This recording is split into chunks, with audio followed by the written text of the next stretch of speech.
All right, morning. This is not the usual voice you normally hear for Sketchy Saturday, but we're going to do the best we can. I got Rodney Fike with me here this morning. We're going to run the intro and let's see what happens.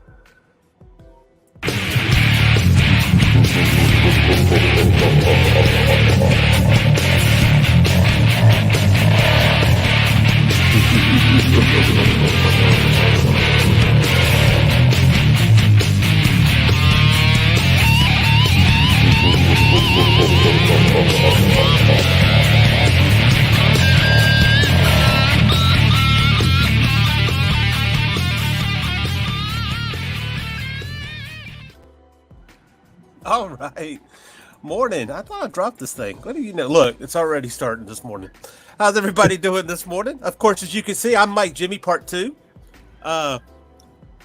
Mike, the real Mike Jimmy is at CastleCon this weekend, going out there selling some books and killing it from what I hear.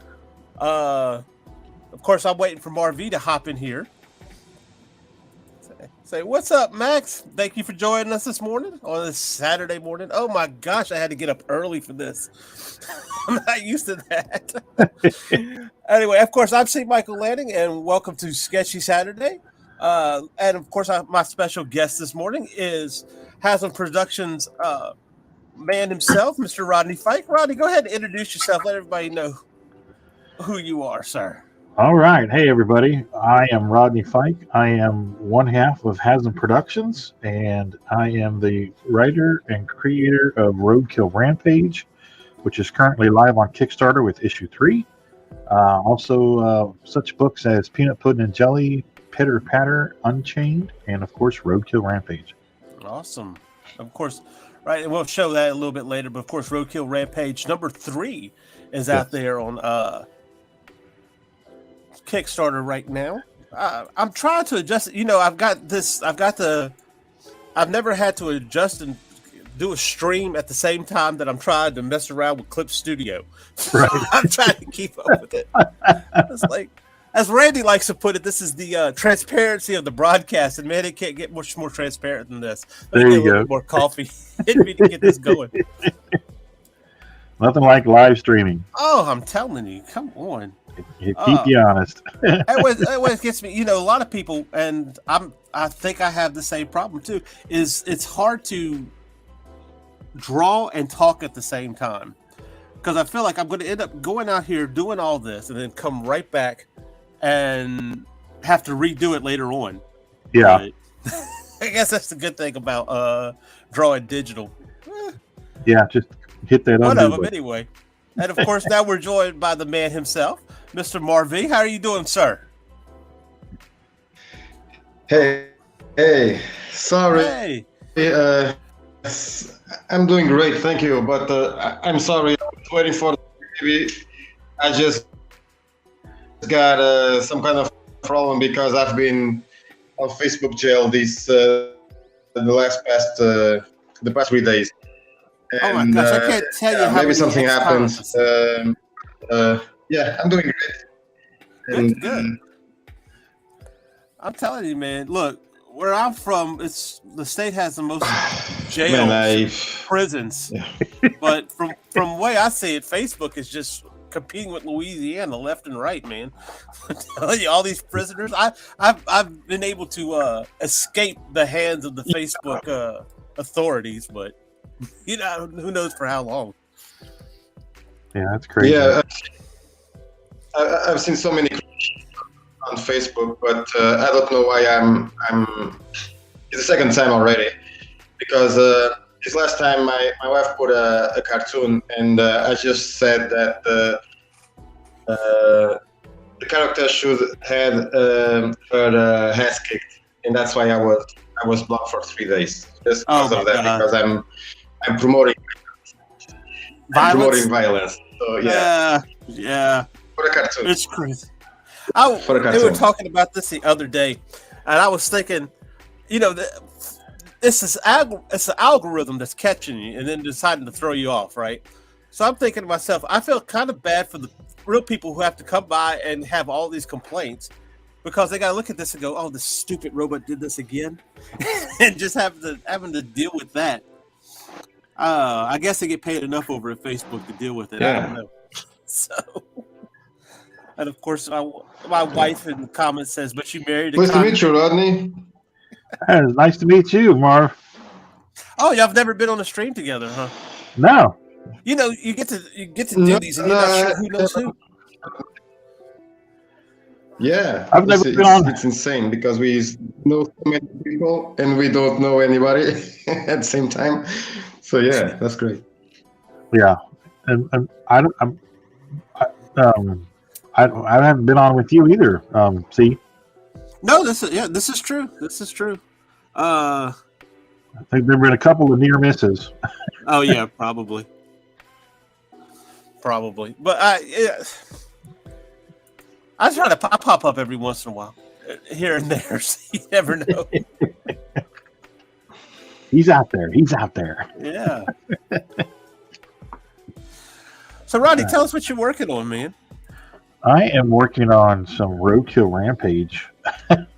All right. There are some 5x7s that we're doing, and we're going to make them available on the Kickstarter as rewards, I guess. Yeah. And just more stuff for everybody to check out. Absolutely. Awesome. Everybody loves a little bit of original art. Yes. That seems to do very well on the Kickstarter. So. Oh yeah. William Pace says, "Good morning, William. How are you doing, sir?" Good morning, William. Hey, Will. And Hasn't Production says, "Let's really test Rodney's skill at being able to draw and talk at the same time." Look, it's not going to just be Rodney, man. I'm doing the same thing. I don't seem to have a problem drawing and talking at the same time. But you're on a computer, so that's a whole different story. Right. So I will be the one to cut you some slack on that one. Well, I've got two screens open up. I'm over here on the one screen drawing, and then the other one I could look at the StreamYard. So right, you're kind of working the board. Right. Lee says, "Good morning, Rodney." Good morning, Lee. Well, that's Karen. It's always fascinating to see guys try to multitask. Oh my gosh, that's the truth. And Roadkill Rampage, aka Dinner. Golly, would. Oh my! I knew a guy one time, man. He'd hit a raccoon, he'd bring it to another guy, and they'd cook it up. Oh yeah. Raccoon, possum, whatever the case is, man. Oh yeah. Well, of course, reading Roadkill Rampage, kind of some tables turned there. So.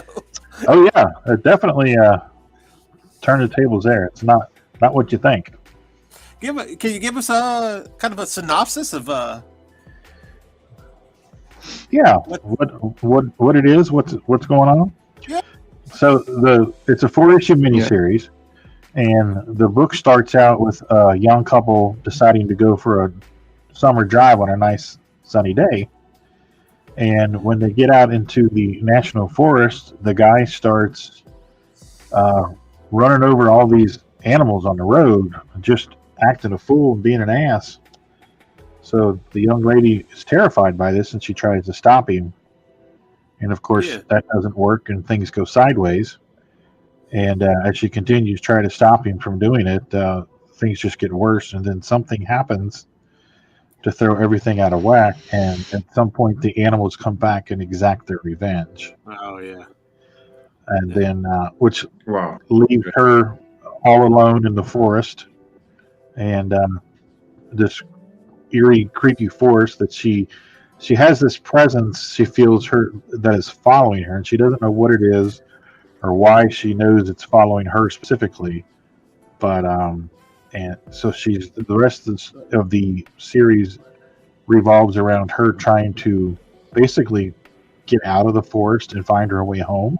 Oh my! And try to escape the clutches of this dark force that seems to be coming after her. Yeah. So it's a lot of fun. It's my first foray into the horror genre.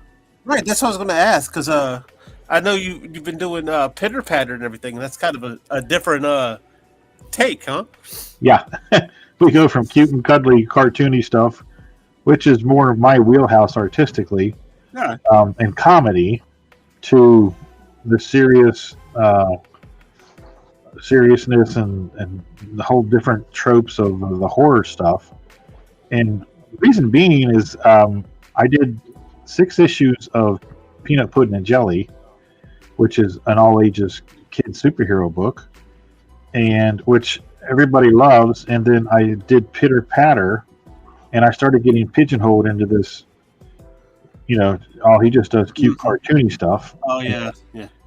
And I've got more to offer than that. So we wanted to stretch our wings. And to be honest, kids' books are a hard sell sometimes. Oh, it's true. So we wanted to get more adult stuff out there. We did a one-shot book called Unchained, which was an idea that I had. It's basically a study of social classes and power. And it was well received, but we only did 1 issue just because it's just something we tried, and we had bigger plans for it, and it just didn't work out. So we just moved on from it and left it at a one-shot and started doing Pitter Patter. And then we came up with the idea for Roadkill Rampage. And I had never done horror before. I've always been a horror fan. Right. But I have really enjoyed the challenges of hitting those beats, writing for the page turn, giving away just enough to keep people enticed, but not giving them anything. And I just, I don't know. Real Alfred Hitchcock type. Yeah, Stuff, it's right? the art of the string along. Right. So that's been a lot of fun. And people, that we talk to on the streams and stuff, they're all like, "Oh man, this is so cool because it's not what we thought it was going to be," and we keep thinking we're going to get this and we're going to get that, and you scare the hell out of us and you entertain us, but you're still not giving us anything. What the hell's going on? So the way that I've been talking about it is issue 3, you finally get some answers. Right. It's a little bit of a payoff. You don't get all the answers, but you get some, so you kind of get an idea of what's going on and what motivations are and stuff like that. Just enough to keep you strung along. Yeah, just enough to keep you keep your mouth watering for the last issue, issue 4. So yeah, I think we've paced it perfectly. So built the climax kind of at the end of issue 3, going into issue 4. So people that I talk to are like, man, I can't wait for see how it all plays out. And is Tess going to make it, and what's going to happen to Tess and all this kind of stuff. So when they're actively engaging you with those comments and stuff, that you've done a good job. Yeah, absolutely. And people are involved. Yeah. And it's for me, it's validation when other people, other than my inner circle of people, say, "Oh yeah, that's cool." When people all across the country are like, "This is really sweet, man. This is cool. I'm really enjoying this." That just motivates you to keep doing it. Right. Yeah, absolutely. It's basically they're coming along for the ride. Not to follow, I guess, kind of a pun, right? They're coming along exactly. the road. So, yeah, and that's kind of how we've been promoting it. Is hop on board the Rampage and be a part of it all, and people just seem to be digging it. So awesome. Happy about that. I know. I'll be honest. I've read the first issue. I haven't gotten to the second issue yet. But I really liked the first issue. It felt like a complete story, but it can continue on. So that's really cool. Lee Cameron says the rodent is up early this morning. He must have had his cheese. The rampage rages on. An Eagle Rider said, "Hey Jimmy, I hate to tell it, man. Mike's not here this morning, but of course, I think he'll be back next week. Huh, Marv?" I don't know. I think it's only during this week, but I haven't talked to him during the week. Just some comments that I put on his Facebook. Sorry, on his Instagram because. But I think it's only for the show. It will become back. He'll come back for the other show that he have, the one with the animation that I never know how it's called. But Right. yeah, I think it will be at least Wednesday. He will be back. Right. Well, yeah, because he was really excited about that Comic Con. He'd been waiting to get into the Castle Con for a while. Yeah. He said so. Yeah. And Yeah. Mike's over there really pushing our books from over here too, for that matter. So that's really cool to see that kind of. Yeah. So, Go ahead. Were you gonna say, Mark? sorry. Sometimes I don't know if I can talk or not because I have a stupid delay here. I think it's around 3 and 5 seconds. Sometimes I don't know when I can talk. So sorry about that. Yeah, he's gonna have Tall Tales, the Oswald Chronicles, and the one from John Slastry, Blood Angel, I think. Blood Wing Angel, yes.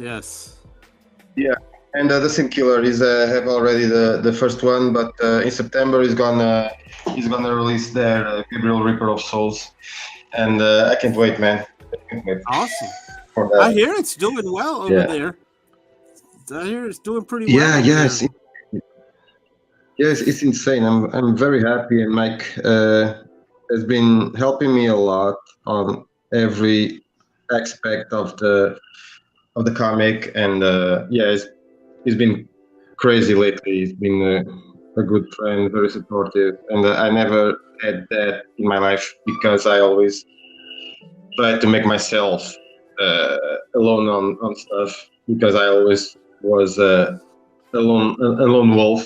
So at the beginning, it started to be a little bit weird for me to have that kind of help. But he's been awesome with me, and he can cut me in every aspect that he needs. I'm here for him. Awesome. Yeah, I'm telling you, I'm keeping eyes on him to see what happens. So that should be a really interesting market to see open up for us. So yeah. Let's see. Ragin says only if it's fresh whip. Talking, of course, about Roadkid Rampage being dinner. And then, of course, just say it. That guy was my ex. Talking about the guy yes, that guy was her ex. This shows you. I remember one time when I was over at his house, and you hear a window break out in the bathroom. The guy saw a squirrel, decided to shoot outside of his bathroom window to get the squirrel. Mind you, now this isn't in this is in the middle of Baton Rouge. This is in the middle of a city. He decides to do this thing. So, yeah, she's better off now, I think, personally. Some people just can't resist the sight of a squirrel. Haslam Production says, guys are multitasking. That's a funny statement. Wow. Ow. Cameron, we had to set up a special alarm for him. It wasn't a special alarm. It was the normal alarm. It was I've got it on my phone. It says, time to make the comics. There you go. Look, anytime an alarm goes off on a weekend, it's a special alarm. Yeah, exactly. Doesn't matter. The secret was I didn't hit snooze 4 times. I only hit snooze twice. Oh my gosh! I use Alexa, so I keep telling her to reset it to certain times. So no, that doesn't work well. Oh man! You know, all of these self-help books, they all say the worst thing you can do in the morning to start your day is to hit the snooze button. Because your mind is already starting to wake up and it's already becoming active. And when you hit that snooze button, it just screws up your circadian rhythms and stuff. Yeah. And just makes you, it kind of puts you in a semi-catonic state because it thinks that you're going back to sleep. So it says the best thing to do is hop up out of bed and just face the day. And that's easier said than done. That's what I'm saying. Yeah, you get to write self-help books. We have to go do stuff. I don't want to put it down, but it's like we have to think. Come on. Yeah, believe me, I'm not. I hear it and I read it and I'm like, okay, it sounds good, but I am a big user of that snooze button. And Nita says we had like 4 set because I don't think we went to bed till 2ish. Yeah, something like that. Yeah, that's But usually how that works. well, at work they'll show you these videos in our safety meetings and everything, and one of them shows you about how the sleep patterns work, and it's almost and you sleep in cycles. You go through, you go your soft going into sleep, and then you have your heavy sleep, and then when you're coming out of it, and it happens, and it's like I want to say like 90-minute cycles. Yeah. So what you want to do is you want to have like 30 minutes where you're going to sleep to actually get to sleep, and then I think maybe like an hour for the whole cycle to work through. And if you wake up on that cycle, you'll be okay. But if you hit the snooze alarm and go back to sleep for 30 minutes, you're going back to sleep. So now you get up groggy and everything. It's the whole thing. I've tried to time it. I think it's BS. I tried. It just doesn't work for me. So I'm like, okay, I'm going to do. Okay, tonight I'm going to get 3 cycles of sleep. Yeah. Yeah. Yeah. Yeah, I think my problem is I'm a night owl, and I've always been a night owl. But you can't live in a night owl world. Doing Unfortunately. Doing business with everybody, you have to be functioning during regular business hours. So, right. Like when I was a kid and in college and everything, I had my days and nights reversed, which you can do at that stage in your life, but when you're an adult and you have to put the big boy pants on, you can't do that. Right. Well, it's just like what we were talking about earlier. You get to a point where I actually like being up during the day, but now I didn't used to be. Right. And I think it's just like the jazz music and the lo-fi music we were talking about. Yeah, we used to listen to 90s grunge or heavy metal or whatever, but you get older and it's kind of like, this isn't so bad. I'm like, it's like spend some time in the elevator music. Yeah. But, I don't know. Maybe my ears have just gotten sensitive. Frog G's in the chat. What's up, Frog G's? Dropping links for Bloodwing Angel Chronicles. Hey, Frog. Hey. Yeah. All that acid changes people.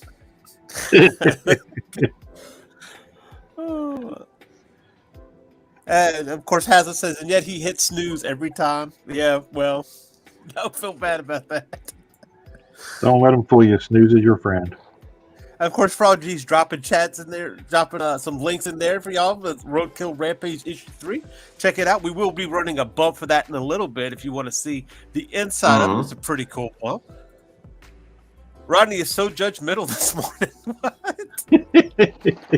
Oh my gosh. Oh, you gotta love snooze at 5 a.m. when he goes to drive his part-time job and you don't have to be up until 7:30. Oh wow, that's cruel.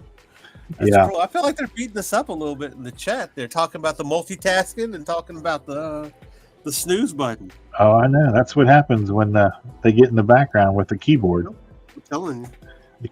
The keyboard giggles. It's all good fun. It's all good fun. So, Rodney, how you start making comics? Okay.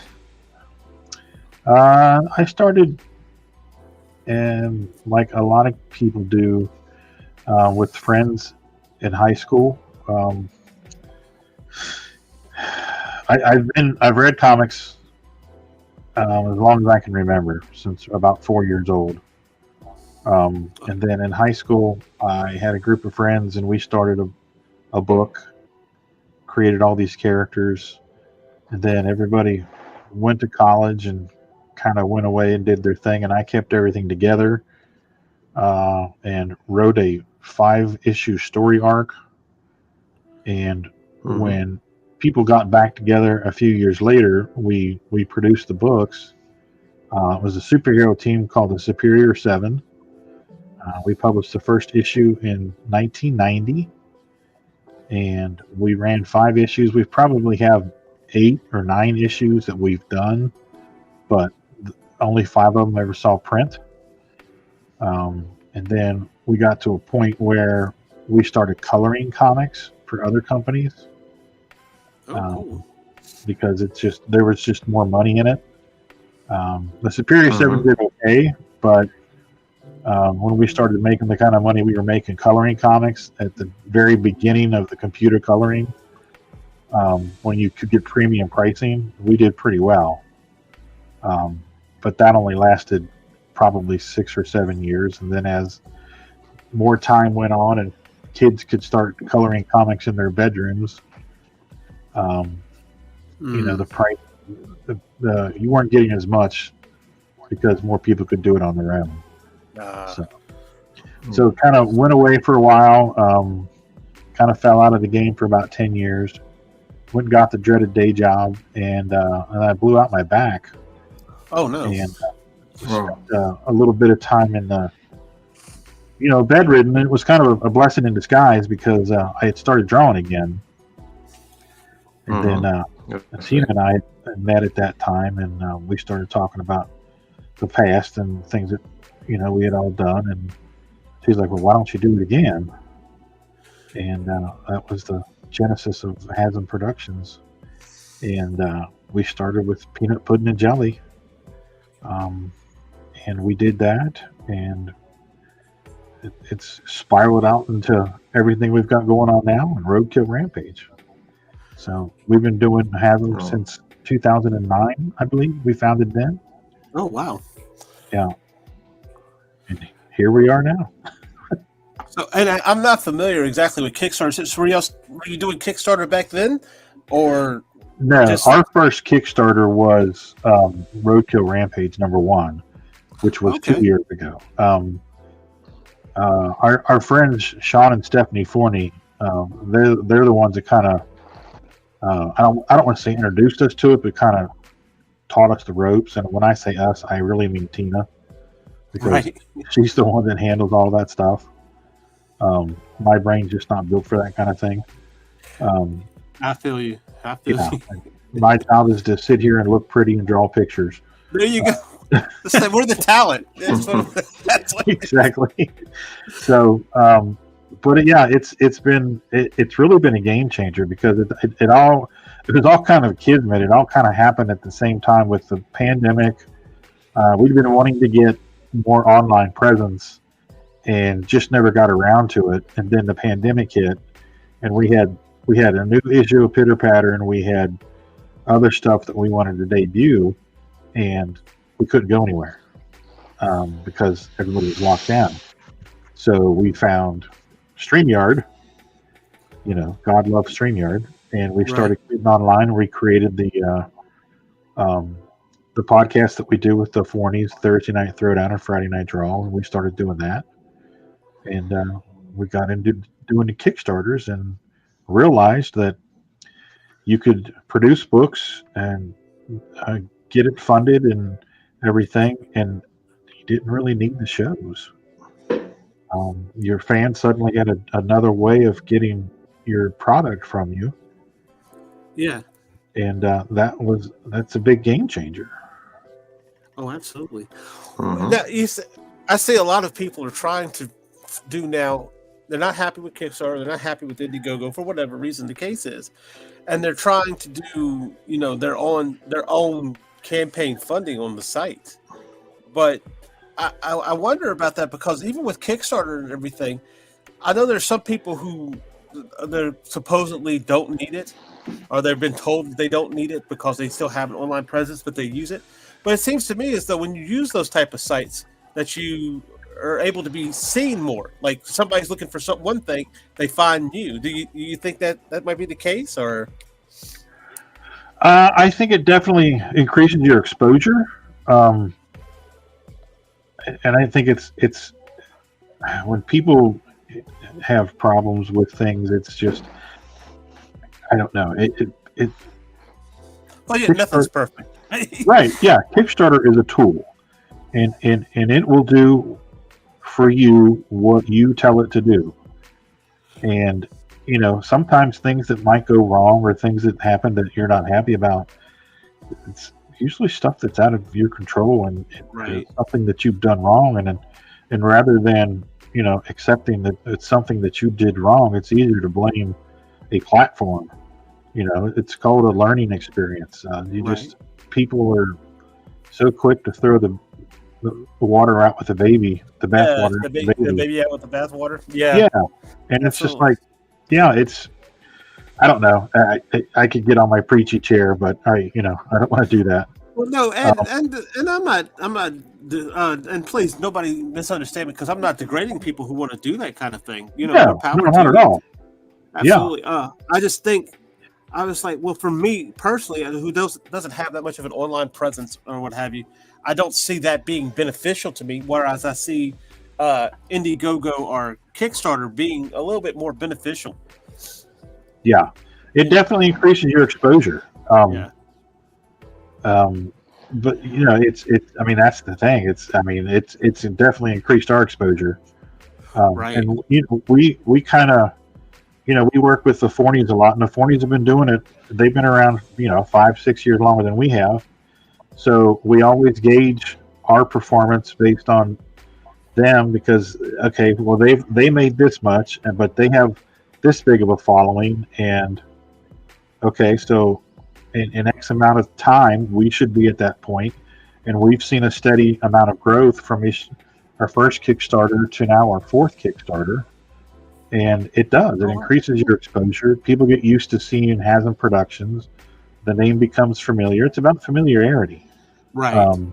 So it's a good way to keep your name out there, especially if you're doing it on a consistent basis. Well, like JD and Daphne, they're constantly kicking out those Kickstarters. So their studio names and their names are constantly out there being pushed, and people, JD Calderon, oh yeah, that's the guy, that's Oswald Chronicles, and and it's because it just becomes a familiar name, just like back in the day. Well, everybody knew who John Byrne and Walt Simonson was, and because that's all you heard about, and it was in all the press papers and everything. And well, that's kind of the same thing, but on a smaller scale and different platforms. Right. Well, it's nice to have, and I'm going to ask MarV the same thing, because he does Indiegogo. But it's nice to have an outside source kind of attest to your being credible. And I know that there's some issues there right now at Kickstarter too, but they can look at it and say, oh, this person has done so many projects and fulfilled so many campaigns. It's just nice to be able to have that outside, that outside thing telling people that you're not new to this, as it were. Right. So, MarV, how do you like working with Indiegogo? You telling the same thing over there? Do they offer the same type of exposure? Well, the thing is that the first time I was always pushing hard on the first book, and the campaign turned to be, for me, it was very successful. But the thing is that for this book I didn't have too much of an audience. I've sold what fulfilled the campaign. I was able to be successful thanks to selling original art, because I had COVID. I wasn't able to push as hard as I wanted to push, and the campaign wasn't a success like the first one, because I wasn't able to promote it. And but despite that, I was able to get funded, and I'm going to print in a couple of weeks. I'm going to have this week the proofs from Mixam UK. But the thing is that this was a weird experience, because I thought that the backers that I had in the first time were going to be interested on this miniseries. I had 43 backers on the first book, but I don't know if it's gotta be something that this is not the first book of the character. Maybe that was a hit, because I heard Daphne saying that everybody wants number one, but then after the number one, some people lost interest, because for the collectible thing or whatnot. Right. But the thing is, my experience, I'm still learning because this is my second campaign. I really enjoy Indiegogo for everything. I might go to Kickstarter this time I hope to promote better this time the Gabriel Reaper of Souls. But as long as I know the experience that I had and I'm having with Indiegogo is great. I think my problem is the promoting part. I have so much to learn because not everybody, but a lot of people that I talk to likes the story, likes the characters, and people say to me that it's a good story, but unfortunately I'm too green for this. I have a lot to learn, and that's the thing that I have to learn is how to promote with Indiegogo. Right. Yeah, I hear you have to pretty much. It's all about building an audience on these platforms. I hear that a lot. So a lot of people will have a great audience on Kickstarter and then go over to Indiegogo and not do so hot. And then there you go. Well, let's see. Oh, I've got the comics. And I've seen lots of people. Huh? And I've seen great comics failing because of the promotion part is not doing well, and I think that's what hurt me on this last campaign. Not to know how to promote. Yeah, and I think that even goes beyond independent comics. If marketing is so essential, and getting your product out there, sometimes you have inferior products like VCR, and the marketing is so much better for VCR than it was for Betamax, and so VCR wins out. You hear about VCR, you don't hear about the other one anymore. So a lot of marketing, I think it's I know a couple of people brought up James Patterson, even though and Patterson will tell you himself he's not a fantastic writer, but he came out the box and started marketing himself. He knew marketing, and look where he's at today. Yeah. But yeah, I like James Rollins better. I tell you what, a lot of people give James Patterson a lot of guff, but I kind of look at him like I don't look at him the same way that you would look at Stephen King or any other author for that matter. And there's like, oh well, he always uses other authors. He does write the layouts for these books and then gives it to them to write. If it came down to it, and my name had to be underneath a James Patterson name, I'll take it. Oh yeah, absolutely. Because to me, it's like, oh well, he's bringing other people up with him, and like I said, he does make this stuff up. He's not. I think he writes like a 80-page layout for the book, and then gives it to the other person to kind of do. And I don't see anything wrong with that personally. That's cool. I had no idea he did that, and I wasn't bashing on him. I was more pimping out James Rollins because I just love all his stuff. Oh no, not even. I think James Patterson's very he's very aware of what kind of writer he is or who he is. He's making a lot more money than I am, so how can I say that? Yeah, he's doing something right. Yeah. Let me hit some of these comments. Frog G says, cursed by a voodoo priestess, Jeremiah must undertake a quest by death itself to kill a god to restore his humanity and win back the woman he loves. Of course, he's talking about launching September 17th. Sign up for the Frog G, Voodoo Gods, and Magic. So we definitely take a look at that, Frog G. Nice. And then, of course, my wife weighing in on my sleeping habits again. Oh, C2, it'll be like, Alexa, set alarm for 3 a.m. I'm like, dude, just set it for 4:45 a.m. You won't get up before that anyway. If I set it for 45 a.m., then I'm going to set it for 5. Then I'm going to set it for 5:15. Then I'm going to set it for 5:30, and then I'm late for work. Alexa, stop. Oh, golly. You can't write that name in the comments. It says, whoa, who Frog G a date?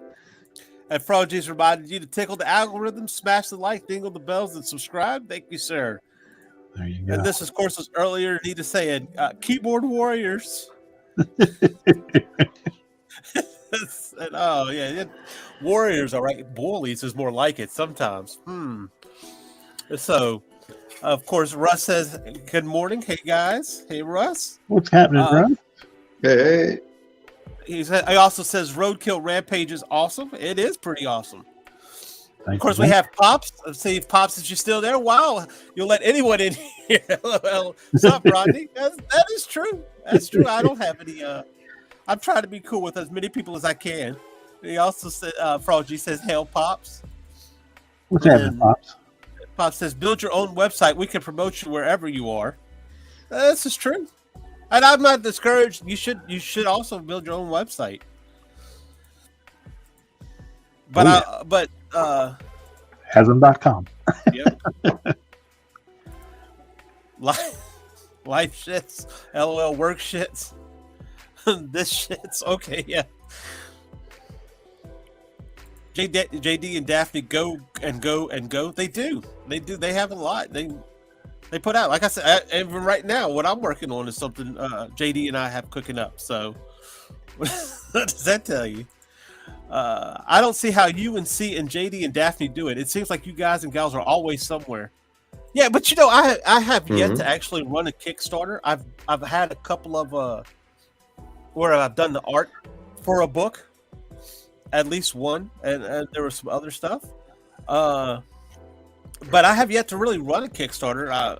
We'll be doing that eventually, pretty soon. Of course, Nita says we gotta be.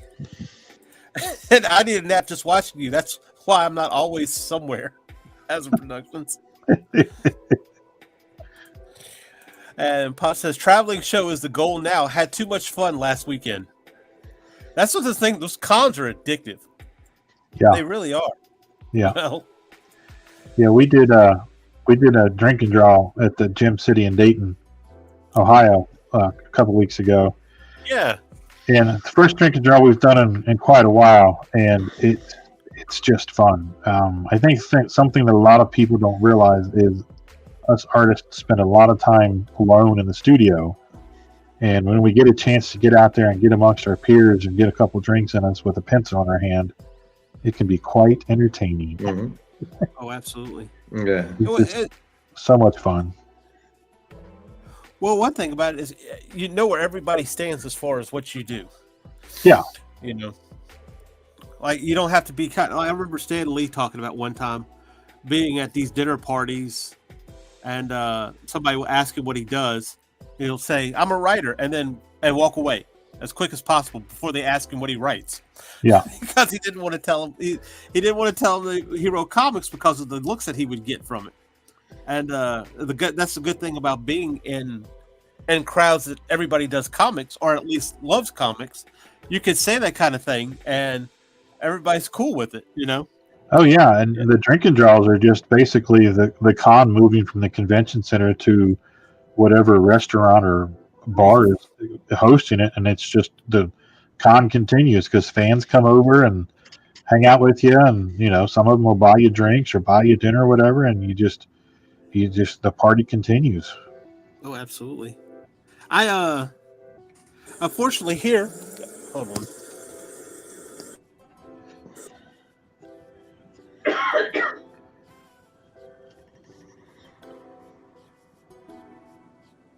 Sorry, my Alexa's right here. Alexa, don't stop. And it's going crazy on me. I just started playing Ring. Let's say the thing about it here in Louisiana, I think we have really just one con. Well, we have two cons. We have we do have a Wizard World in New Orleans, which is a bigger con, and then we have a Louisiana Comic Con, which is kind of a smaller con. Right. And that's both of them, of course, are in cities that are an hour away from me in separate directions. Right. And what always gets me about the Wizard World one is they always want to do the Wizard World one the weekend of New Year's. And I feel like that is such a horrible time to do that. Because you're just talking about people coming off of Christmas. Like they're not going to be willing to go out and spend money that much. Well, yes and no. There's two ways to look at that. The one is well, people have spent all their money, But the other way to look at it is a lot of people got money for Christmas. This is true. This You is know. true. Mhm. So they're looking to go spend it. That's true. Absolutely. It's kind of a gamble, and of course, knowing the big easy, that's what they're used to is the gambling. So That's right. um, Yeah, and it's just a crapshoot. You don't know. And you have to kind of touch base with your peers. How do they do at the shows, and then you have to, because people will tell you that they did this good at the show, and you have to decipher how much of that is bullshit, how much of it is the truth, and because everybody always does better, when they're retelling the tale than they actually did. So you gotta find reliable sources and base decision making and stuff on that. Again, living and learning. True, absolutely.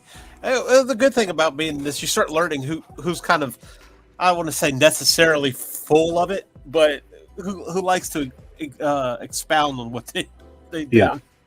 Yeah. So let's see. Pop says Cincinnati is possible. What are the dates? And he said, I'm looking to try to do something in New York, New Jersey, and the not so distant future. Excellent for networking. I believe Cincinnati is the third weekend in September. Oh, cool. I think. Hang on, where's my phone? Pop said he did a launch for a .com last night. And that's what I'd like. You know what? I like to see that. Of course, I like to see the Kickstarters. I like to see the Indiegogos and the campaigns. But also, I go out, promote your stores, promote your websites. Let after the Kickstarter, where can we find you? That kind of thing. I always like seeing. Oh yeah. Let's see here. Hang on, it's pulling up. Come on. September 23rd to the 25th. Oh, that's pretty soon. Yeah, Duke Energy Center, Cincinnati, Ohio. And Pops, if you're serious about coming, I will let you know that the hotel situation in downtown Cincinnati is a bitch right now because they tore down the hotel connecting to the convention center, and because it needed to be.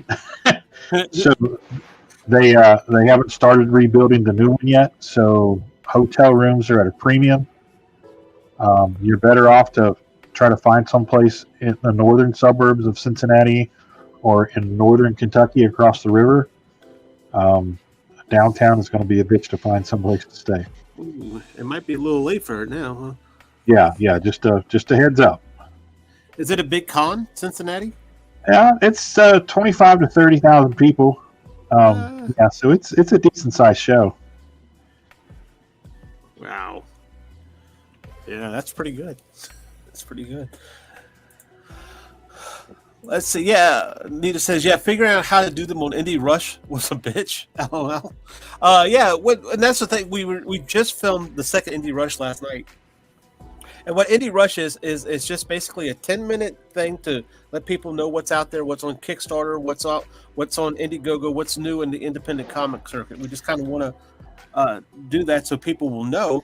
And we want you to like and share that, mostly share it, because I would love to see people share that throughout so that we can reach a broader audience for everybody and really make a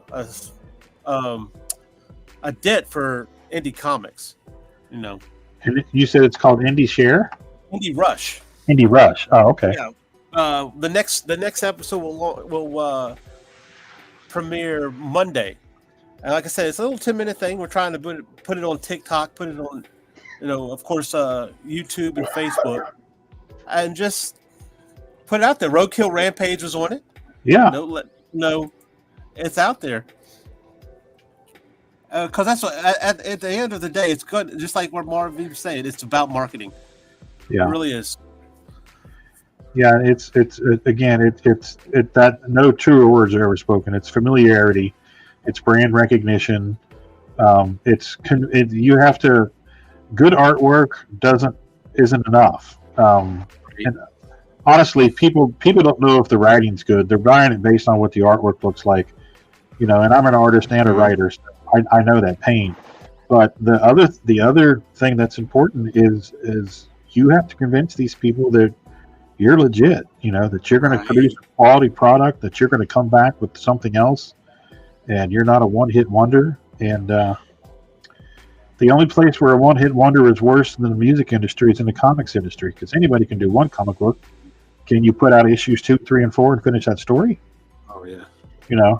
That's the thing, because people have been burned so many times by people that come out with one issue and they really like it, and there's never an issue 2. So you have to convince people that you're going to be around.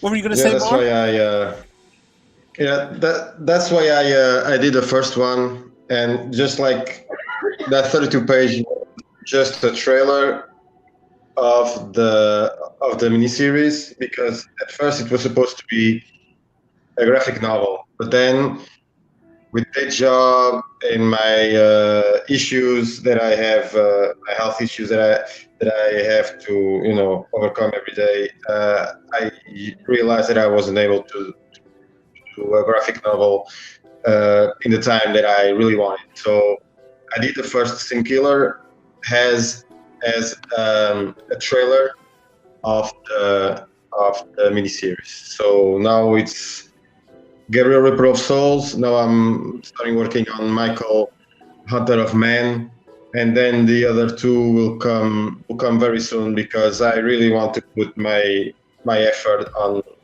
this miniseries. The thing is that I've seen a lot on Kickstarter and Indiegogo is that a lot of people, as Rodney said, does only one issue. It can be a great one, but they just stay in one issue and go and make even other stuff, or working for somebody else's, and they leave that project behind. And that breaks a little bit, maybe a lot, of the credibility of that creator or that team.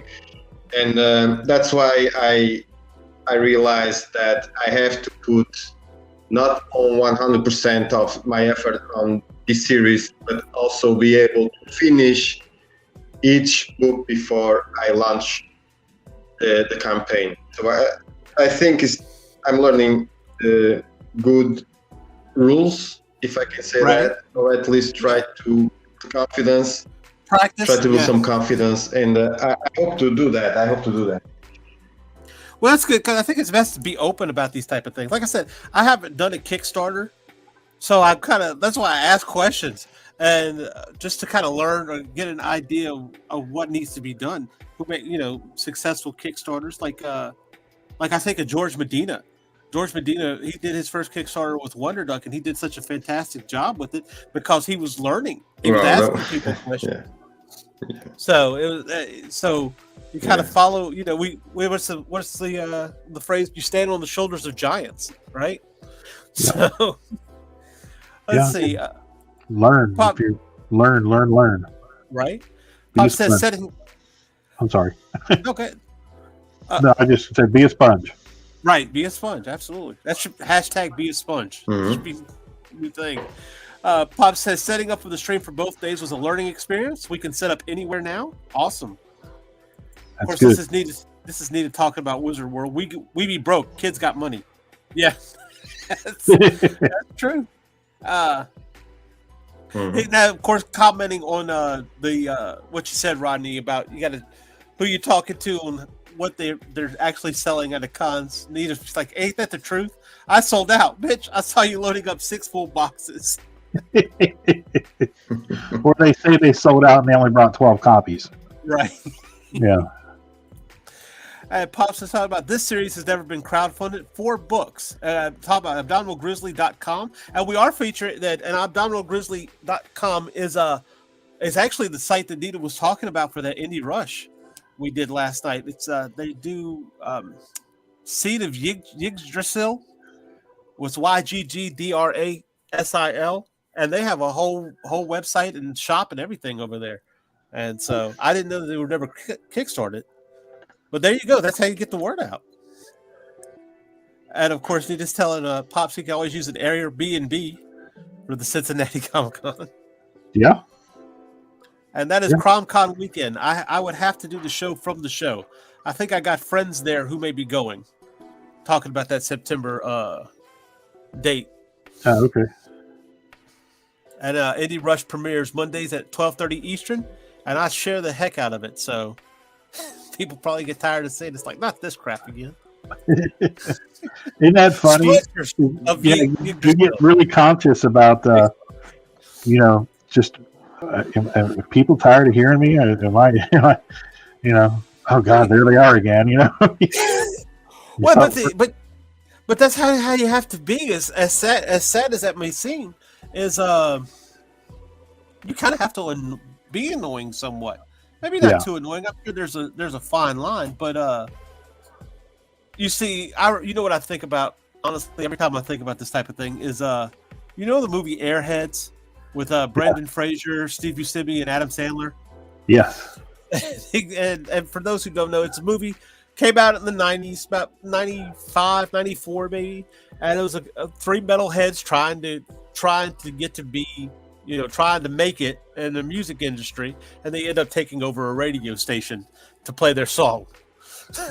So, which is great, but one thing about it was they were so annoyed with Brendan Fraser. The music company was so annoyed with Brendan Fraser and the tactics he was using to try to get in there to get known.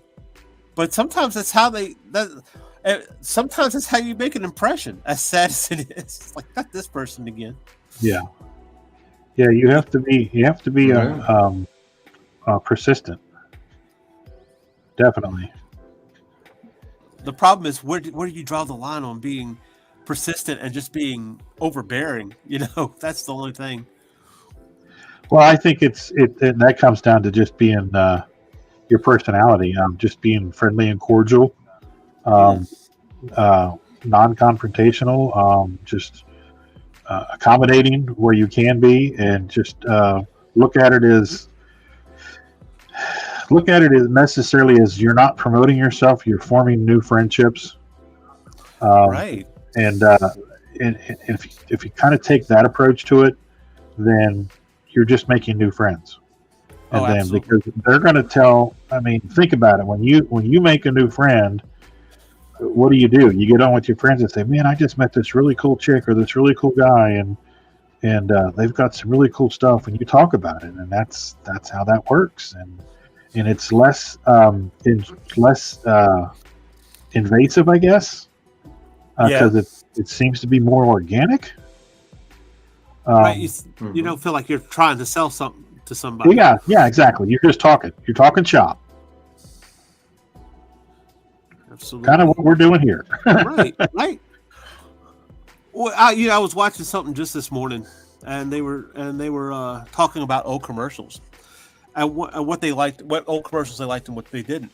And one guy that they brought up was Billy Mays. And Billy Mays, of course, was OxyClean, and he was a pitchman. He used to do. They were infomercials, and sometimes they were short, just commercials. Right. And he'd come on there, and and it was, they're talking about, this guy could lie to me, and I'll buy it just because I like him. Yep. And that was the thing, and it really says something to you, because Billy Mays passed. Oh my gosh, it's been a while. I think he died right after Michael Jackson died. So that whenever that happened. I think he died before he's been dead for 15 years. Yeah, something like, I think it was. I'll have to look it up, but I remember that era. I guess is the best way to put it. And but they're still talking. I still hear people talk about him here and there. And it's something to say for some guy who is. I don't want to be disrespectful, but the equivalent of a used car salesman. Somebody who's fast talking, trying to sell you something that you would normally distrust, to still be talking about him years later 15 years later says a lot. Yeah, he made a lasting impression. Oh, he did, and I think it's what you said. It's that trust. It's that that feeling that they're being genuine, that they're not necessarily trying to sell you something. Right. They become your friend. Yeah. So where we are, we're at the top of the hour, and I'm going to play a couple of bumps here. And when we come back, I want to talk to you about the difference between drawing your comic and writing your comic for someone else to draw. Okay. I want to see how you felt about that. Okay. All right. We'll be right back.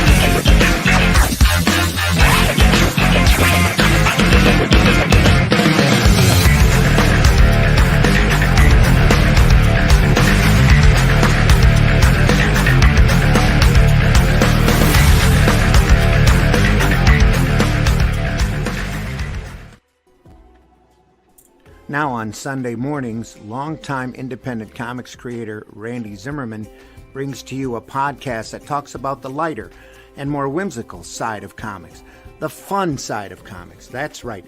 Sunday Funnies is back Sunday morning, 9 a.m. on the Raging 2 YouTube channel and on certain Facebook pages. Check it out, won't you? It's special guests, great talk, and a lot of fun as we work to put the fun back in funny books. See you there.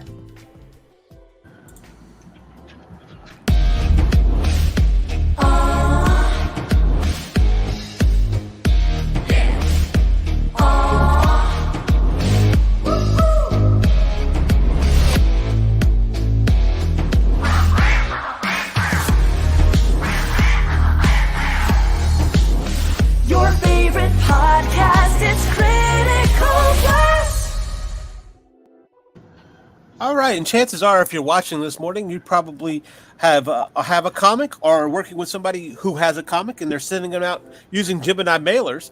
And considering the price of gas is barely going down, you might want to let them know, or use yourself. Use the coupon code Ragin2 over on Gemini to save yourself 5% on all your Gemini mailers. So look for that. Go to Gemini and use the Ragin2 code Ragin2 to get 5% off. I'm going to give a shout out to Mike Jimmy. Of course, Mike Jimmy's not here today because he's out there hustling. But he does have a show that comes on Thursdays called Hung on Animation, where he's showing you how he does his animation on Clip Studio, which is really interesting. You want to check it out. And like we said, we think he's coming back. He'll be back for that this week, right, Marv? Yeah, I think so, yes. Okay, awesome. So like I said, Rodney, it's one thing to write and draw your comic because you know what you're looking for. Even when you're doing art for somebody else, you're using your mind to visualize how the story goes. So what's it like now you're writing and handing it over to somebody to draw? How do you feel about that transition? For me, it's not much of a transition because I actually provide thumbnails for the entire story.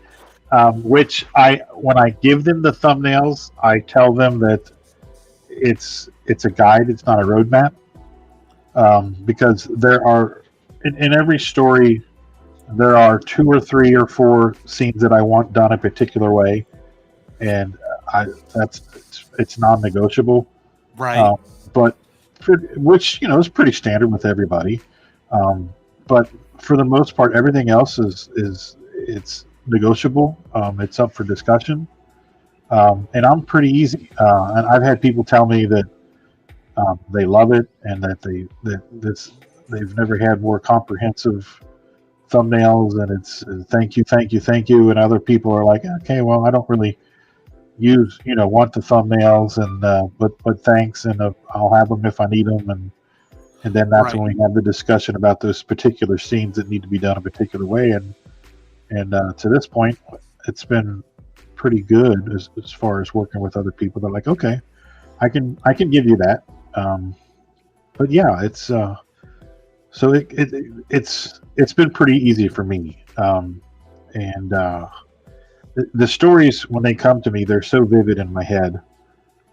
Which aggravates me that I'm not a better artist and I can't just draw it all myself. I know the feeling. Yeah, I think as long as I can convey the camera angle, the lighting, the mood, working with competent enough artists that you have the trust and the faith in handing your baby over to somebody else to make the, make it happen. Right, to trust them, do it. Yeah. Yeah, exactly. And I'm fine with that. And so far, knock on wood, so good. One thing I can say, and coming from working with people who have given me scripts and doing their scripts, it definitely becomes a relationship. Oh yeah. and it's one of those things that I think being married, between you and me, I think being married really helps with that, because you learn compromise. Yeah, exactly. And maybe nobody's listening in the chat, hence the woman next door to me now. But I saw they did was it that Ninja Turtle book that they just came out with, The Last Ronin. Yeah. And one of the things was Kevin Eastman didn't draw the book, but he did layouts. Yeah. For it, and I thought that was interesting. It's like, yeah, if I'm going to do that, I think I'd probably be drawing some layouts, because sometimes I actually use layouts to write. Oh yeah, absolutely. Yeah, I'm very similar in that vein. When I'd done it to where I was going to write, and then so I'm writing. Just kind of like write a novel, write books, or whatever the case is. And I'm writing, I'm like, I really want people to see what I see. I guess it's like, maybe that's narcissistic. I don't know. But if I want to tell the story, I want you to see what I see. And so I used to draw when I was in middle school, I was into comics. This is back, oh my gosh, 92, 93. Right about that when that, like a year before, I remember being really into comics a year before Image broke off. Yeah. And I used to draw, and I ended up getting back into it about 7 years ago, maybe a little bit longer, and really buckling down and learning how to draw just because of that. And I think if I was going to, I have plans, distant, loose plans, ever working that way, is probably do layouts. So. Yeah, and I've found that as I've really buckled down and become a writer, like really writing everything, it is I'm learning that as well, because with issue 2 of Roadkill Rampage, we had my first time ever, and I've been doing this stuff forever. Had a real honest to goodness editor, and I learned a lot. Casey Pierce edited the book for us, and she taught me some stuff that I when I would read over my stuff, I could see it, and I knew there was something off, but I couldn't put my finger on it, and I couldn't recognize it because I had created it, and she had pointed it out, and I was like, oh, okay. And that really kind of zeroed me in on the things that I needed to work on to improve, like letting the art breathe and speak for itself, and not being so wordy, and stop writing so purple. And because I tend to write very Stanley-ish, very verbose, kind of Thor-ish, because that's what I grew up on. And I have to pull back and go, okay, this seems a little corny. So yeah, and I think that's why I enjoy writing Pitter Patter so much, because that whole book is just about silly. So I could be as silly as I want. It's okay. Right. But yeah, it's definitely learning and working with other creators on the books. And like you said, it's compromise. Right. And when back in the 90s when we were doing it, I was so staunch and so adamant about no, it needs to be this way. And I really damaged some close friendships for a long time because I was just so pigheaded. And it was because I was young and stupid. Right. And, we've all been there. yeah. And now I'm older and we're listening to that smooth jazz now. We're doing a lot of deep breathing. Right. Your producer B tells him he's wrong all the time. Oh yeah, there you go. She's like, no, that's stupid. Do something else. Yeah, there you go. But it's great to have a spouse that way. It really is. Somebody. Yeah, I mean, it's your center. It really is. Right. Well, you always hear somebody tell you, "Oh, well, don't let your family members look at your stuff or whatever because they're just going to tell you it's good anyway." It's like, do you know my family members? Yeah, exactly. If I could break through that wall, I can defeat it. I can get through anybody.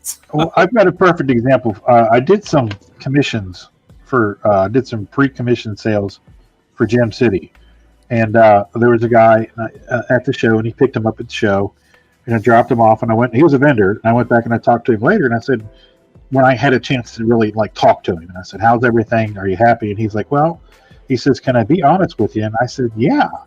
And he says, well, there was something here that we put on here that we don't know if you just didn't want to do it, and I was like, and he showed it to me, and I'm like, dude, I'm sorry, I just missed it. And I said, look, let me tell you something. I'm not one of those kind of people that can't be told that I did something wrong. I said, I don't have an ego. So if I've done something wrong, I don't learn anything if you constantly kiss my ass and tell me I'm great. Yeah. If I screw something up or if I've done something wrong or something doesn't look right, tell me and I'll fix it. I'll make it right because that's the truth. You don't learn anything when people just placate you all the time. No. So you need that. You need that true north. You need that center to really keep you aware of the pitfalls and stuff. You can't grow unless it's just Absolutely. like muscle. You're kind of ripping apart muscle so it could grow back. It's just And I'm sure that's not exactly a great metaphor, but oh no, I'm very aware. I got it. I do the gym thing all the time, so I got to keep that core strong for my back and my hips. So let's see. There's a fine line. Do not do, and this, of course, this is back when we were talking about being annoying and being persistent. But there is a fine line. Do not overdo it. It turns people off. Yeah. Be persistent, but not obnoxious. I'll give you a prime example in the green room. Okay. Compromise eques knowing you're wrong. Somebody was listening to my marriage couple. Okay. That's right. Hey Lorenzo, how's it doing? Slee stack. I love that. The little land. What is it? Land Before Time? Not Land Before Time. Land of the Lost. Oh my gosh. Boss says Lorenzo. It says, "Hey Lorenzo." But yeah, so Mar, Hey Lorenzo. when you're writing Sim Killer, are you sitting down and a lot of people would like to write prose, but like I was saying, Rodney, I kind of do a hybrid where I'm working on layouts and I'm working on writing at the same time. Is that how you or? Yeah, that's how I do it. Yeah, same here. First in prose, yes. Oh, first in prose? Okay. Yes. First in prose, and then while listening to music, some stuff may come to mind, because the Sim Killer was born listening to Dave Matthews Band, Grave Digger. I love that song, and that's how it started. Dave Matthews Band, that music, then Cemetery Gates by Pantera, and moving on, looking at Sam movie Ghost Rider. I really enjoy him. that's how it started. And everything is on prose first, and then I'll do the layouts and the rest. Right. Cool. Yeah, everybody has a different process. It's what works for you. I'm kind of not so self-aware, so I don't really keep a process. I don't usually keep the same process, only because I need to write some of this stuff down, and I keep forgetting to do it. You get so stuck into doing something, you just forget to write it down. And it's the thing with the creative process is it doesn't happen the same way twice. Sometimes it just sometimes it happens one way, and other times it happens another way. Like Marv said, you listen to a song. I mean, I wrote a whole backstory of a character's history based on a line in a song. So yeah, it just comes to you in different forms and different ways. Oh yeah. What were you gonna say, Marv? No, I totally agree with Rodney. And one thing that happens to me is when I'm on my working place, on my day job, on my post, I'm always doing the same thing basically. So I can put my mind elsewhere. So every time I'm doing that automatic stuff every day because I work on in a factory. I'm always thinking, and during that time when I'm bored of doing the same thing, my mind goes somewhere else. And every time I do that, I think about a song, I think about a movie. Today I saw for the 50th time, maybe more, Predator, the original movie. Every time that I see that movie, I just find something new there. There's something that I missed the other 49 times that I watch it, or other movies like Jaws. I go always to the past, to the 70s and 80s, to those great movies, The Crow, Blade 2, and every time I watch them, there's something new there, and something that I can just pick up just a little bit here, a little bit there, and get inspired by those tiny details, So that's music and movies, and most of that, of course, the comics from back in the day, the 70s and 80s, the X-Men, the Claremont, and all the Adams, and the Frank Millers, everything, all that good stuff is always been, always will be my biggest inspiration. But especially when it comes to visuals, not when it comes to writing, but when it comes to visuals, those movies have a big part of my influence, especially when it's horror, because I love horror so much, especially DC Comics. I don't have any of DC Comics. The only thing that I have close to that is Werewolf by Night that I bought a few months ago from 1974, I think. But yeah, huge inspiration, music and movies, especially old stuff. Oh yeah. Well, you said Blade 2. I'm gonna tell you this. I am a huge advocate for the first Blade. We watched it, I don't know, a couple of months ago. But is more horror, more my thing, pictures and all that blood. Oh, Guillermo del Toro. Yeah. It's a very Guillermo del Toro. Of course. Have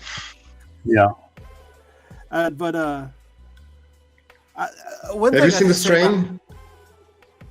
Yeah. Oh yeah. It didn't catch me like some other stuff has. I read the book before the series. The book is just phenomenal. I've read some of it. I haven't read. I didn't know it was a book. Oh yeah. He wrote it with somebody else. I can't remember who the other person was. It's all Guillermo del Toro.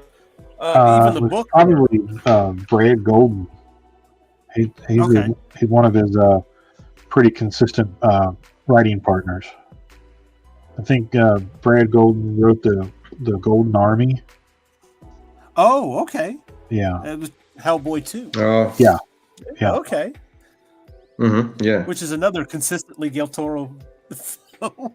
So I think see, what the thing is, I have a love-hate relationship with him, to be honest. Yeah. I love Pan's Labyrinth. I wasn't really wild about Crimson Peak, though I understand what he was going for. It was still a pretty movie. But he did Nightmare Alley, which was a remake of an old movie. yeah, And of course, they kind of, and this kind of goes back to the marketing aspect. They kind of marketed it like it was going to be one of those creepy things. You know, it was taking place in a carnival. So you're like, okay, well, Guillermo del Toro in a carnival, right? So you're like, okay, yeah, that makes about sense. And of course, Ron Perlman's in it because Ron Perlman's always there. And but it was kind of more of a humanity piece than anything. There didn't really have any supernatural elements per se, right. but it was but I enjoyed it. It was actually fantastically done. Yeah, it was a kind of a dramatic noir take on things, and I enjoyed it. I enjoyed that time period, so I liked it. Yeah. That Dust Bowl, I actually have a couple of things that I'd like to do in that time period. There was a show that used to come on HBO, Carnival. Oh yeah, that took place in the Dust Bowl era. That was pretty neat. And Sugar Chris says, "Hail everyone, how are you doing?" Hey Chris, how's it going, man? Thanks for joining us this morning. Hey. Hey. But yeah, that era is definitely inspirational. Yeah, it's funny that MarV has a lot of the same influences and stuff that I do. It's the movies from the 70s and the 80s. Oh yeah, you know, all that stuff has influenced everything that I've done. Well, you know, and that was another. Yeah, time. we don't have that anymore, unfortunately. Yeah. No, now because all the studios got involved, and so it was all about. It became about the bottom line being money, and not as much creativity. You used to have people in these positions that were very open to the artist and open to pushing new things. And investing in it, and you just don't have that anymore. People want to make sure they were they fans. invest in something. Yeah, absolutely. And they were fans of what would they do, and they were not thinking about the money, only the money. Of course, it's a business, but do it right. You know, don't push away your audience, because your audience is paying you for you to make that product, and if you don't give your best as a creator, people will be looking for other stuff, better stuff. Right. Well, you're in a unique position as an executive, because you basically went to business school. You didn't go to art school, right? And then you have to answer to people whose money you're dealing with, and chances are they didn't go to art school either. Or film school or whatever, fill in the blank. And so what happens is you kind of get dictated to by where the money comes from. That's why a lot of these studios, that's why you had, let's say, the Ghostbusters 2016 movie. And I'll be honest with you, I didn't hate that movie. A lot of people did. Yeah. And I think it's because it wasn't so much the content as much as what they were pushing. Or how it was viewed. That doesn't affect me too terribly much, honestly. But they were trying. It came off as, to most people, as them trying to capitalize on something, and it really undermined the artistic nature of the people that were involved in it. Yeah. And so that didn't get across because the studio was looking to make money for it. There's a whole bunch of. That's what happens to a lot of the Marvel movies now. There's we need to add this element. We need to add this element. Take this out. Put this in. Well, I'll give you. And I've said now. Of course, it's always been the case for the most part. But like when you look at what is it, Spider-Man 3, the Sam Raimi Spider-Man, and they. the studio really wanted to add Venom because Venom was a moneymaker. They wanted to have another toy to sell. And they kind of forced it on Sam Raimi to put him in there. And Sam didn't know anything about Venom. That wasn't his era. Venom was much later for him. And the comics, of course, I think Venom was created in, I want to say 92, 91. It was earlier than that. It was the late 80s. Yeah. Was it the 80s? I know it was the whole thing. Basically, when Tom McFarlane said he was going to come, they wanted him to do Spider-Man. They said he'd do Spider-Man if they gave him the old costume back. So they got rid of the old costume, and it ended up becoming Venom. But so and it just goes to show you they're worried. They have to make money. If you want to see more movies, they have to make money. So where do you draw the line? But you also have to take a chance. It's a gamble. Yeah, it's two worlds colliding. It becomes battles of will, and unfortunately, the people with the deepest pockets are the ones that always win those battles. It's a battle of the creative force and the financial force. Right. And I mean, that's what Hollywood is. Oh, yeah. And like I said, unfortunately, the people with the money are the ones, that have the final say, which is unfortunate. But and then, you're talking about the Ghostbusters thing and what Marvel's doing now. They're pushing agendas instead of telling stories. Instead of telling stories and focusing on, what has come before, they're pushing agendas. Yeah. And, which, good, fine, or indifferent. I have no problem with inclusion or any of that. But when it gets in the way of, and I am one of the biggest fans of Miles Morales and Spider-Gwen and that whole new part of the Marvel universe and the new Ms. Marvel and all that. But for some folks, it's not what they grew up with. It's not what they want. Right. I think a lot of times too is I was thinking about this the other day. You're trying to introduce new characters, but you're not letting the old characters go either. Right. So it's very hard to say, okay, well here's a new Spider-Man, but you're not letting Peter Parker go because everybody wants Peter Parker or whatever the case is. Yeah. And I think a lot of things, if we had learned to let some of these characters go and move on, we'd have bigger characters. Say, if we stop worrying about Batman, we might actually see more Black Lightning or more. Well, they really need to double down on the Green Lantern. I do not know why they're not doing that, because Green Lantern has a huge cult following. Yeah, and that's. And it's definitely not the Ryan Reynolds movie. Mm-hmm. It's a very grassroots following that comes from the comics.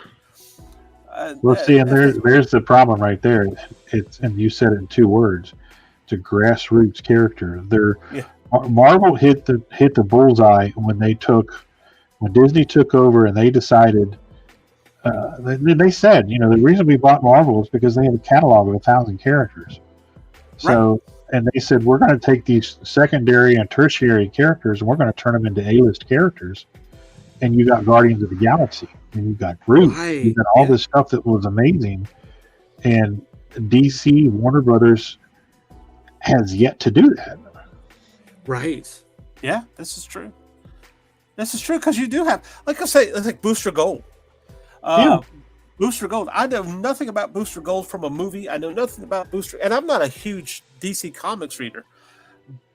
But our household name comics, let's put them that way, because some people have problems calling it mainstream, which I don't. Regardless, but household name comics, and but I heard of Booster Gold because he has a following. Yeah. And this is a character, he's not particularly special in any regards. He's not from Krypton. He's not whatever the case is, but he resonates with people enough to garner a following. It's like lean into that. Lean into that character. Yeah, and it's why not? Because Well, it's like Lobo. Lobo came out of nowhere. That's what I was going to think about too. That's what I was thinking too. Lobo, yeah. Yeah, and he was just a huge success.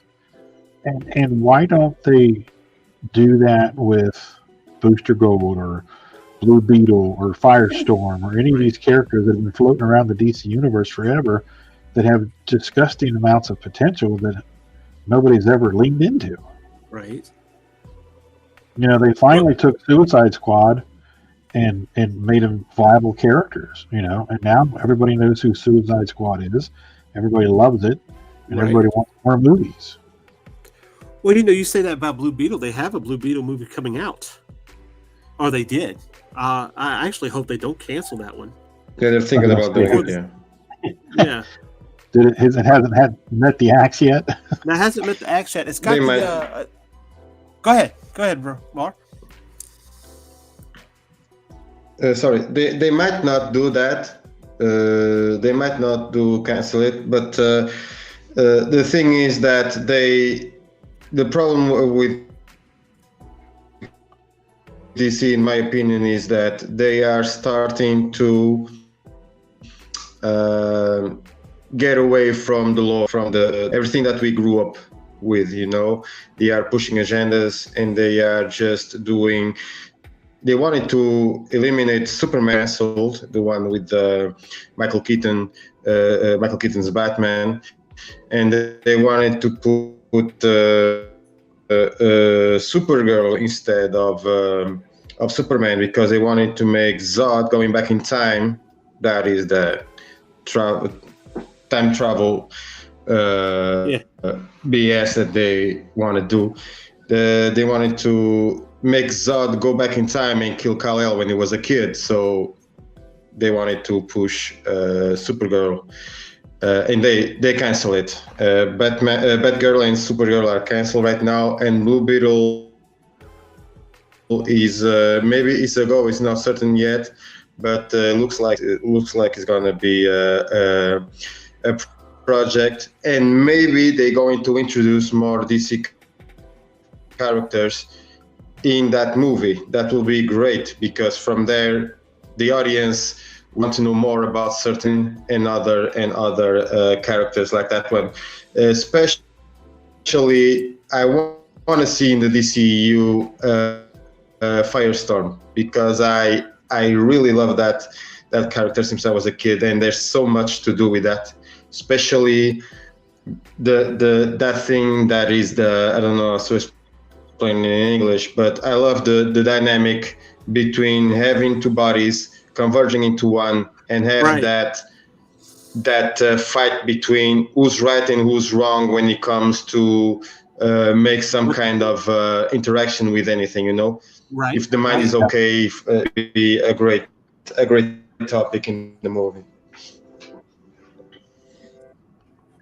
Yeah. Right, absolutely. They touched on that in The Flash and Legends of Tomorrow, where they did have the Firestorm character. Yeah. But, you know, another DC character that I've always thought was cool as hell, and they've never really done a whole lot with him, was Etrigan. I'm not familiar with this one. The Demon. Oh, the Demon, yeah. I always thought he was just so cool, and they just haven't done a whole lot with him. I think the whole religious undertones scares them, and they kind of stay away from him. But visually, he's a badass character. You know, like you want to draw him all the time because he looks so cool. Right. But yeah, they just have never really leaned into him at all. I think maybe if that Swamp Thing had lasted a little bit longer, you might have ended up seeing. Yeah, that's true. Swamp Thing series, and that ended for whatever reason. I think that was money issues there. But yeah, absolutely. There's a whole bunch of them that they could really bring out. But I think this new guy, what's his name, Zaslav, I think he's talking about doubling down on the iconic characters, so who knows? Well, I'm okay with that as long as we don't get more origin movies. Yeah, right. I will have to say Mhm. no, I do not. I'm not a fan of the Tom Holland Spider-Man at all, whatsoever. Oh, really? But, No, me neither. Not even. Especially Hot May. I don't like Hot. Oh, Hot May. Hot Oh May. yeah. Oh, yeah. Yeah. I don't know. I wouldn't necessarily be too terribly upset with that, except they'd like to draw attention to it. But what bothered me about Tom Holland just never conveyed that tone to me. But not to get into that, I will say what they did right with that was with the Homecoming. Yeah. That we didn't get an origin story. Yeah. Of course. And so that's one thing that Marvel did that was right. It's like, okay, well, we've had enough. Everybody knows where Spider-Man came from. Everybody knows about this and that. Of course, somehow they lost Uncle Ben in there, but whatever. That wasn't cool. That's what kind of bothers me about the Tom Holland Spider-Man is they kind of made Tony a replacement for Uncle Ben, but they never mentioned Uncle Ben. Yeah. And then they did what they did that last movie. So he never came across to me as having a reason to do what he did, because with Spider-Man, great power comes great responsibility, and that was the driving force. And it was kind of Uncle Ben was really his reason for doing what he was doing.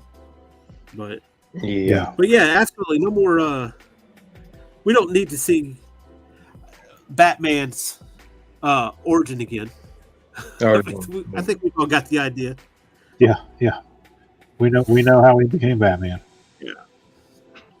Have you guys watched Titans at all on HBO The only Max? thing that I'm watching right now. Sorry. Yeah, Titans, absolutely. Yeah, a lot of people don't like it. I actually do.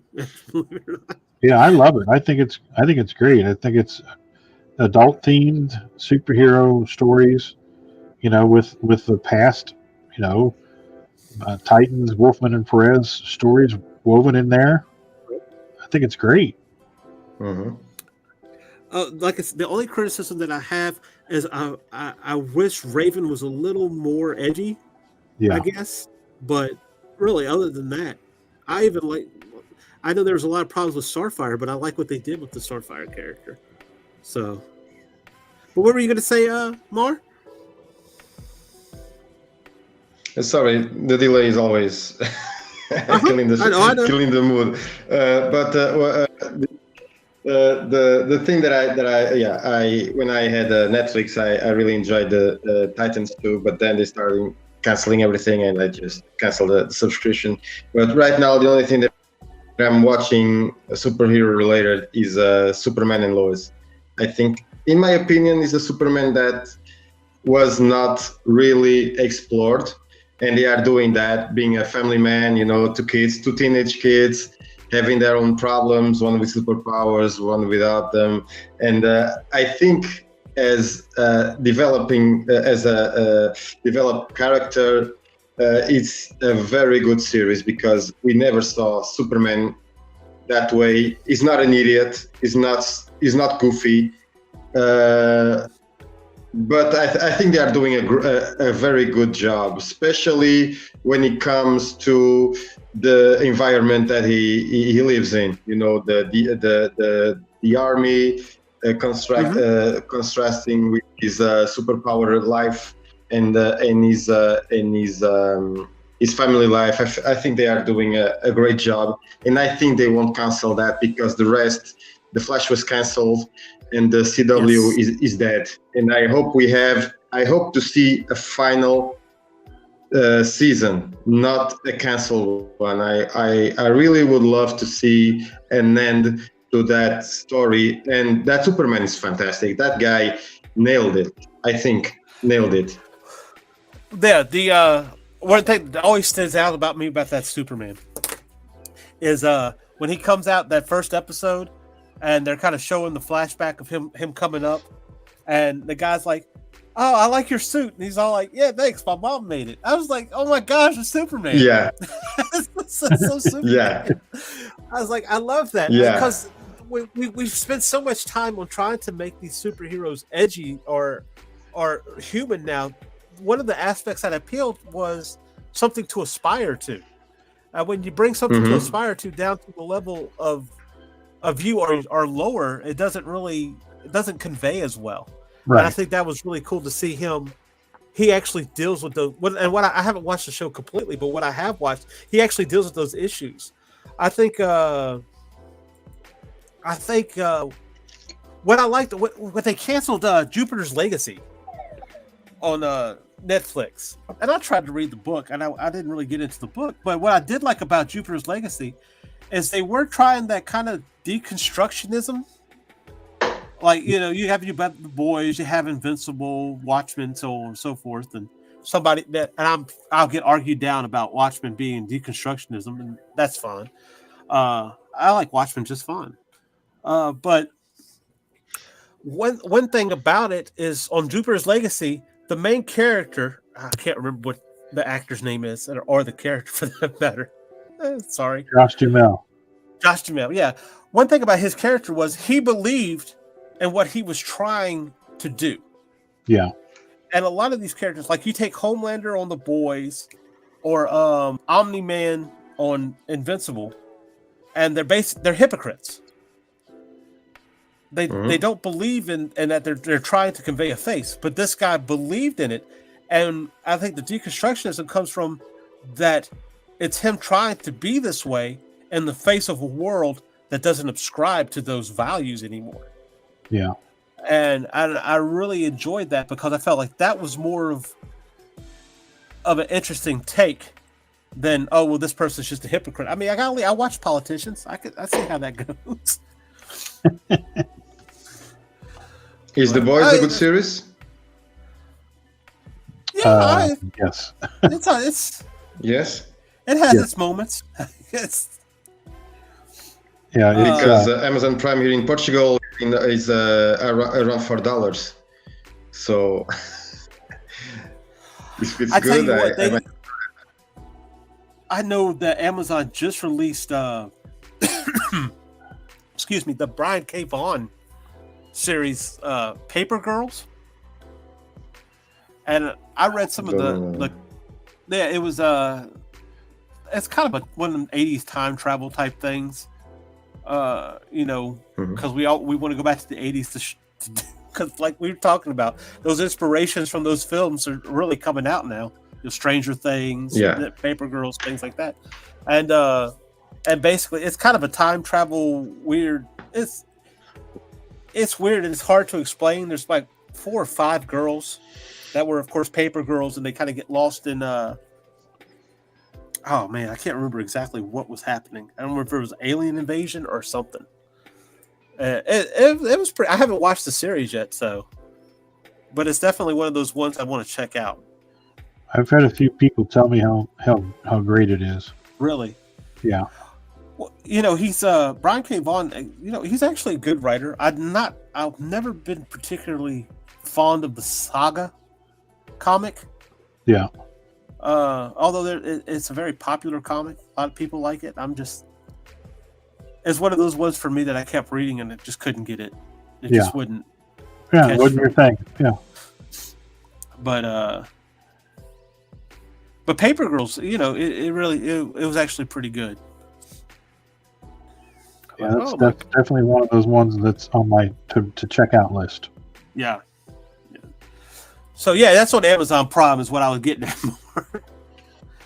So they have some good stuff on there. Reacher was pretty good. Yeah, I really love Reacher. Yeah. Well, I like him. I liked him as Hawk.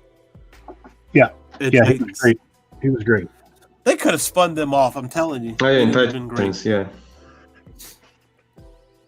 Yeah, he was actually in Smallville. He played Aquaman in Smallville. Yeah, I saw that. Mm-hmm. And they were going to make a series for him, but they recasted him.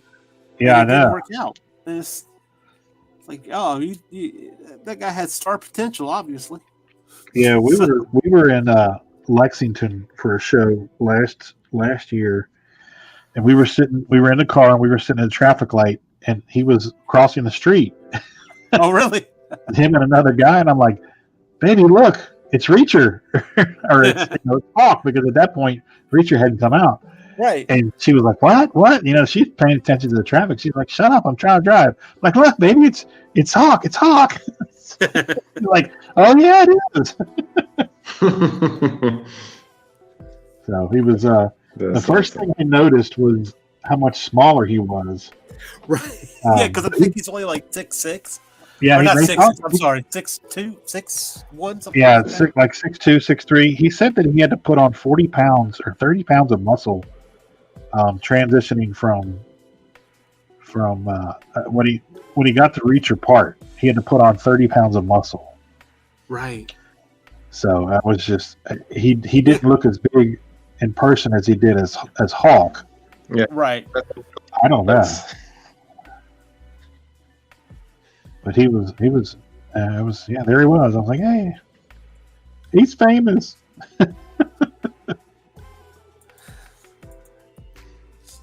What's up, Whitefire Comics? Oh, I guess we're getting to that point. But yeah, no, I'll tell you what, not to give any spoilers for anybody who hasn't watched it, but what they ended up doing with Hulk, I was kind of surprised. Yeah. But and saddened. But he went on to a better not a better show. I wouldn't say a better show, a different show, but it's still a good show. So yeah, and I enjoyed him so much.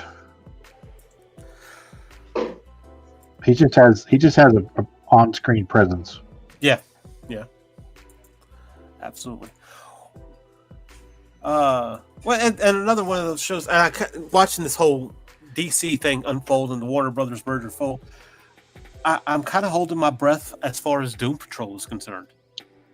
Oh yeah, I really do. I enjoy Doom. I've watched the series a couple of times now, and I really like. I really liked it. I hope they continue it. The last season was a little iffy, but you know. Yeah, that was a show that we tried. Yeah. I've never read Doom Patrol. I had no expectations, and we found that we really enjoyed it. No, yeah, I haven't. I think I read it after the fact, honestly, and the comic is just as weird as the show. Yeah.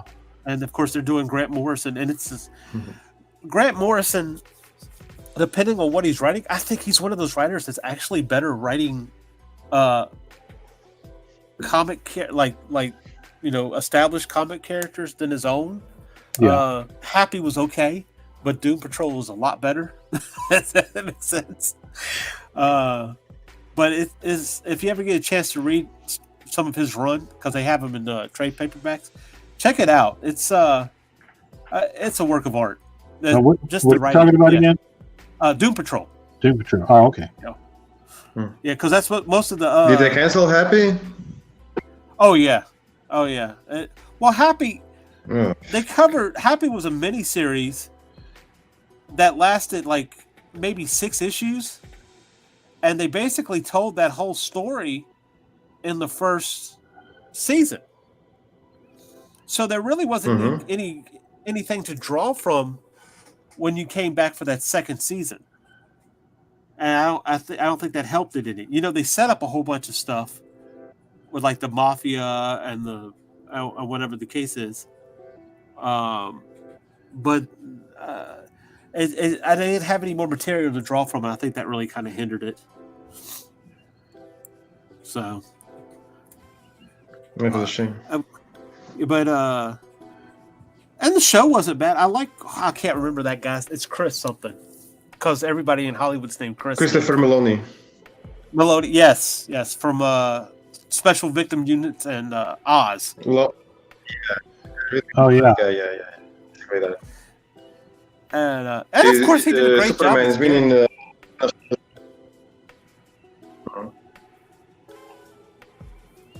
Yeah, he's one of those actors that's kind of you see him everywhere. He's been in a lot of stuff. He's been in stuff that you didn't even realize it was him. So. Oh yeah, he was great in Oz. Oh yeah. Yeah. Talk about a weird show. Yeah. At least that's where it went anyway. Oh yeah. But I mean, what can you expect, right? Anyway, we're at that hour now. Go ahead and I did not realize we had gotten this far. Oh, that was in the quick. stream. You get caught up in drawing. It's like I don't know how I'm going to draw. Yeah, I can go on this for. I can do this all day. Yeah, right. So anyway, we'll go ahead and wrap it up. Rodney, I'm gonna put you on the big screen. Let us know where we can find you, what to look for, and all that good stuff. Okay, you can find me on Instagram at Rodney_Fike. You can also find me on Facebook at Rodney Fike Art, as well as Twitch. You can find me on the Hasm YouTube channel and the Hasm website. It's hazzum.com, where you can get our books, Peanut Pudding and Jelly, Unchained, Roadkill Rampage, and Pitter Patter. I also do a podcast on Thursdays and Friday nights at 8 o'clock Eastern with Sean Forney, Thursday Night Throwdown and Friday Night Draw. Great. Check us out there. Awesome. Yes, absolutely. MarV, tell us where we can find you and your stuff, man. I love that. It's awesome. Yeah, you can find me on Facebook on MarV Sin Killer or MarV Artwork on Instagram. This is the backgrounds of Gabriel, Reaper of Souls. It's a little bit. The lighting is not helping much, but I'll try to show something. Nothing. Yeah, no, it looks great anyway. I can see something. What I can see of it. This is the backboard. This is the backboard, and for every physical backer, and you have here the bookmarks. Michael, Uriel, everything is the logo. You have here John and Gabriel, the main character of Gabriel Reaper of Souls. Soon, and hopefully in December, Michael Hunter of Men will come out. December, All right. January. Let's hope for the best. Yeah. So check out the Sin Killer. Very cool comic, and I'll see you on the next show. All right. Awesome. Of course, MarV will be back here So yeah, next take week care, on everybody. Thank Sketchy you. Saturday.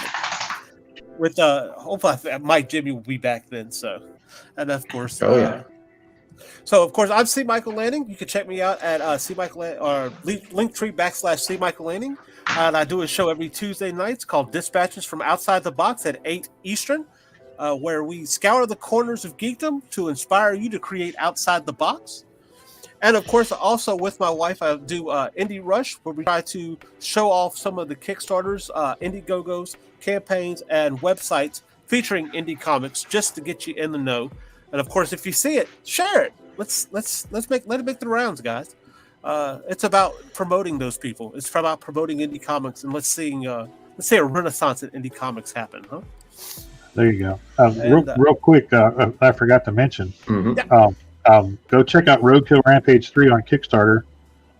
Currently live and active. So I forgot to throw that in there with everything else. So there you go. Yeah, absolutely. Well, you know what? I'm going to do you a favor. We're going to go ahead and play that bump one more time on the way out. Awesome. And let me see here. And again, also right here on the Ragin 2 Broadcast Network, if you haven't subscribed, hit the bell icon, because we've got a lot of shows. Of course, we've got the vlogs with Nita and Daphne Lage. We have Dispatches from Outside the Box. Daphne Lage does her art stream.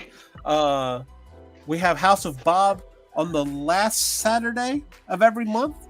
Indie Rush, Hang On Animation with Mike Jimmy, and Sketchy Saturday with Mike Jimmy and MarV here.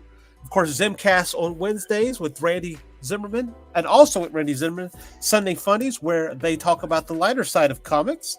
And of course, coming up, especially tomorrow night, is Talking Comics on a Sunday. JD Calderon likes to interview people here and there, so look for that. Also, he does a show where we ask questions of indie artists, or indie writers, artists, and creators. That I will be grilling some people tomorrow night with him. So look for that. That's about 7:30 Eastern, I think, is when it comes on. So anyway, so like I said, everyone have a good week. Maybe this will look more like Sketchy Saturday next week. I know I had fun.